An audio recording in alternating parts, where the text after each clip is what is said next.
بینندگان عزیز، خدا قوت خدمت همه دلیرمردان نیروهای مسلح جمهوری اسلامی ایران در ارتش، سپاه، بسیج و فرماندهی انتظامی.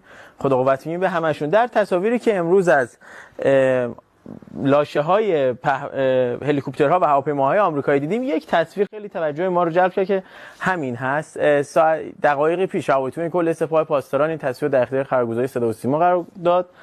لاشه و جسد این لاشه یکی از هواگردهاست. حالا مشخصا فعلا نمیتونیم تشخیص بدیم کدوم هواگرد، اما مشخصا جسد یکی از کادر فنی یا خلبانان پروازی امریکایی است. و اینجا در این تصویر شما در روی ملخ هلیکوپتر به طور کامل آثار ترکش رو میبینید، یعنی به احتمال زیاد توسط سامانه‌های پدافند هوایی ما این بالگرد مورد آسیب قرار گرفته، یا فرود اضطراری کرده یا خورده زمین، و این ترکش های سامانه‌های پدافند هوایی ایران بوده و بر اساس همون سیاست هانیبالی که خود امریکایی ها دارن و رژیم صهیونیستی برای اینکه افراد و کادرهاشون به دست نیروهای مسلح جمهوری اسلامی نرفتن، شاید اونها رو به طور کامل بمباران کردن و از بین بردن.